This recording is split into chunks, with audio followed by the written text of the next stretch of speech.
I love growing tropical and subtropical fruit, despite the fact that I live in a temperate climate. And you might think, why would you do that? Why are you growing something that isn't suitable for your environment? But it's possible to do it, and as long as the plant's in the right location, and as long as you pick the right variety, you can get great success. It's not quite as simple as putting it in the warmest, sunniest spot of your garden, but there are a few tricks to positioning the trees to get the most out of them. We live in New Zealand and we are at 36 degrees south. So that's a good way from the tropics, which start at the kind of 23-degree range. So in terms of mileage, that's a 3-hour flight to get to the tropics, to give you a sense of that. So it's not an area where many tropical fruits are grown commercially. But that means that you may not be able to find hectares of space that would work for growing a certain tropical fruit, but that doesn't mean that you can't succeed with a backyard garden. I'll talk about a few different subtropicals and tropicals that I'm growing here, and I'll put the notes down below so that you can kind of skip ahead to any chapter if there's a particular plant that you're interested in. But I'll start by talking about papaya. So I've got a small tropical papaya down below here, and I feel like I'm on the limit of where that will grow, so I'm definitely pushing it, trying to grow it. But I don't really care because I didn't pay for it. The cool thing about these is that papaya can be just grown from the seed inside the fruit, so you can just plant a load of them and hope for the best, and if you lose, well, you've not lost any money. And that's something that you can't do with a lot of other fruits. If you take an apple, for example, they don't grow true to seed, so then you've got to either graft the tree or you need to go and buy it from the nursery. So that's another thing that's quite cool about subtropicals and tropicals, is a lot of them will just grow straight from seed, grow true to type, and they tend to grow fruit quite quickly, so you'd only be like a year or two into having the tree before you've got fruit with a lot of them. But if papaya is not going to grow well in your climate, and it might struggle with mine, to be honest, there are varieties as well. So this is an oak leaf papaya down here. An oak leaf papaya will tolerate frost, which is pretty unusual for I guess it's probably a subtropical. And I've got another type called mountain papaya, which I'll show you over here. This is a mountain papaya, and it is doing so well. It's probably one of the happiest plants in the whole garden in terms of how much it's grown. I was given it about sort of this big about a year and a half ago, put it in, and just the bottom of the trunk, that's like that thick. It's a bit hardier than normal tropical papaya. It can tolerate a light frost, especially as it gets bigger. So the same with most of these plants is the bigger they get, the hardier they become. The fruit's great. It tastes very different from normal tropical papaya. It's much less firm in the middle. It's a very soft, juicy fruit, and it's best eaten once it gets really, really ripe, to the point that it's kind of dropping off the tree. This is a yellow cherry guava. You do get these much larger tropical guavas that are this sort of size, the fruit, and these have much smaller fruit, this size. And there's quite a few different varieties. I've got this one, I've also got a red cherry and a Chilean guava. All of those varieties tolerate the cool a bit better than the normal kind of tropical guava. Although I think I'm still going to try the tropical ones here and see if they do well, but I know for sure that these will grow really well in this climate. And a great thing about them is that they're sort of bushy, shrubby plants, and so they just kind of pack out an area quite well. So I've got these sort of fairly large fruit trees, and I've put guavas in between because I'll probably cut them quite low, and then they'll just have this sort of bushy shape that will just fill in the gaps.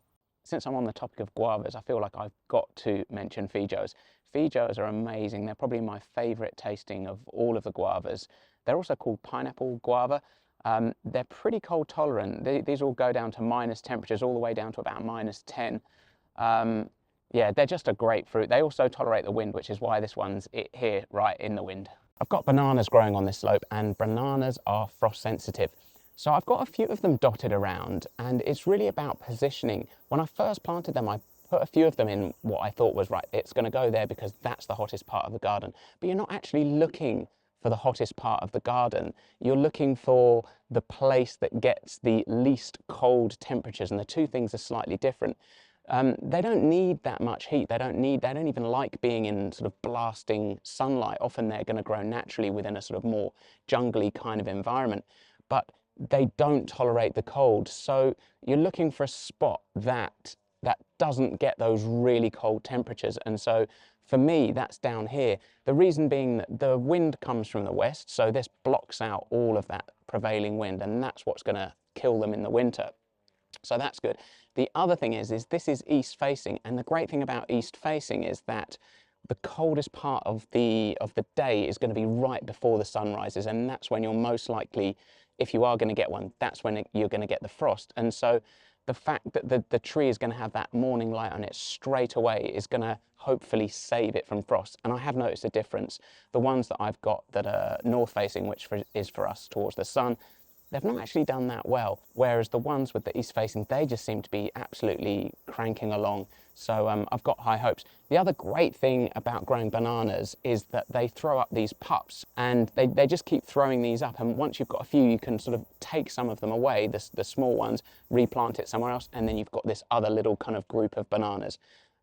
It's another thing that's kind of, it's cheap to grow, and so even if you fail, you've not lost too much.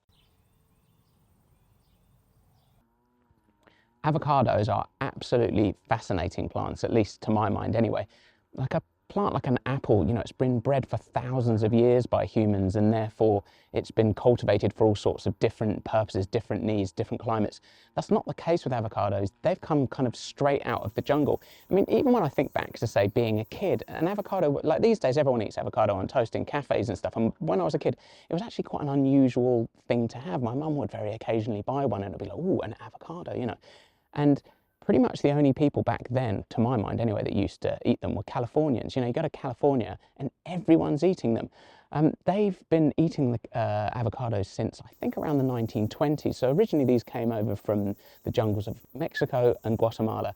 And then it came to California. And it was from California that it sort of spread around the rest of the world to become the kind of popular fruit that it is now. But what's really interesting about it is that, well, there's lots of weird things about it, but one is that you need a pollinator, like you do with lots of plants, but with these, the avocado plants are male for a portion of the day and then female for the other portion of the day.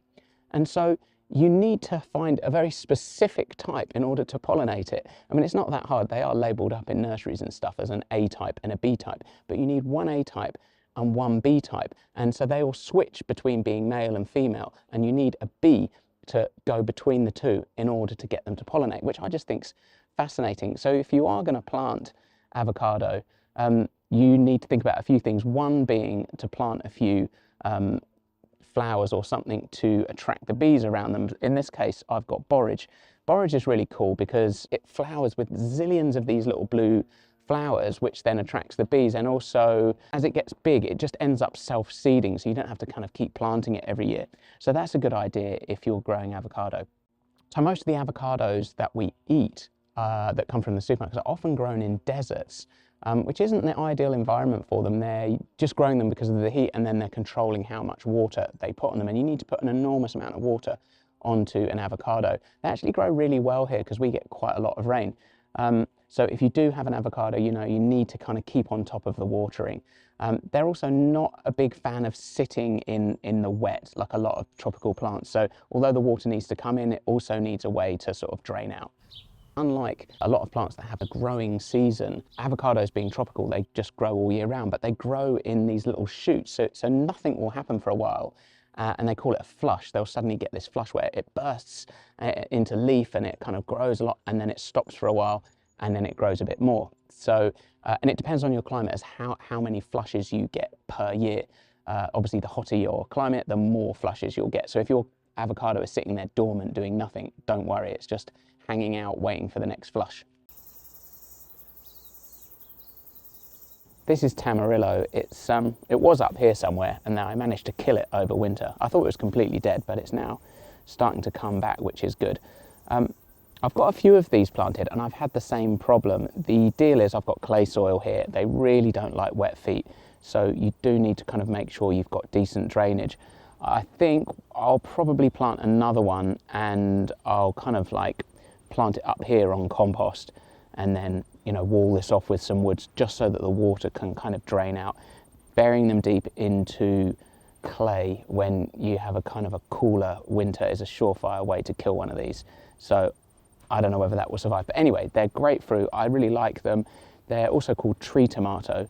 They taste a they don't really taste that much like tomato. They look like tomatoes, the kind of long, long red-looking fruit. I really like them. They're not quite as sweet as most fruits, but they're really delicious. They're kind of an acquired taste. The first one I had, I think I was expecting more of a kind of juicy tropical fruit, and this isn't that sweet, so you kind of think, oh, it's not that good. But once you've had a couple of them, you're in, and they're great. They're well worth growing, so I would really recommend Tamerillo, or probably Tamerillo, isn't it? Because it's like 2 L's and it's from South America, so probably Tamerillo. I don't know. But anyway, everyone here calls it Tamerillo, so that's that. This is a Babaco, and I really like this, partly just because it's unusual. I tasted a Babaco fruit. I've only had them a couple of times from a farmer's market, just a local grower. It's an Ecuadorian plant. It's a hybrid. The fruit is also called champagne fruit. It is really delicious, massively kind of juicy fruit. It's about this big, yellow. It's quite hard to describe the taste. I mean, it's called champagne fruit, but tastes nothing like champagne to my mind.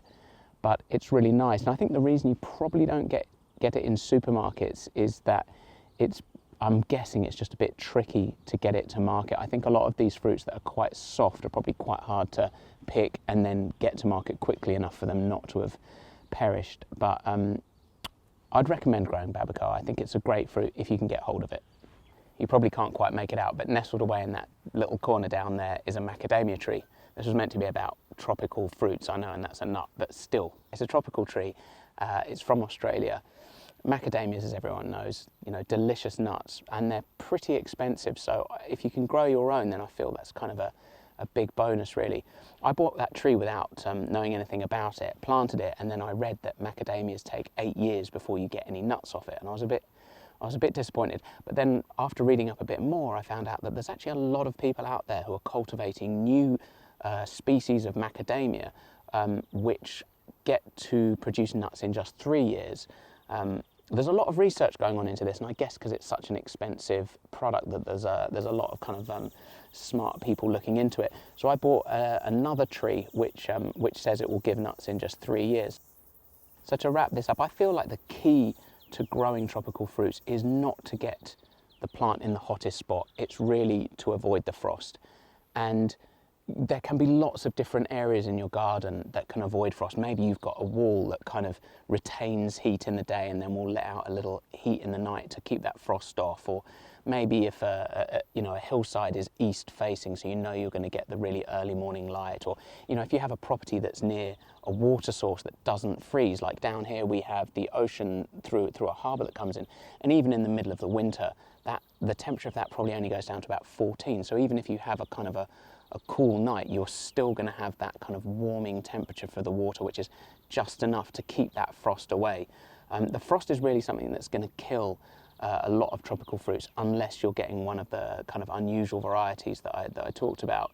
I think that if you can avoid frost getting at that plant for the first couple of years, then the plant's going to be much stronger. So, when you think about it, although it's a bit of an effort, you've really only got 2 winters to get the plant through.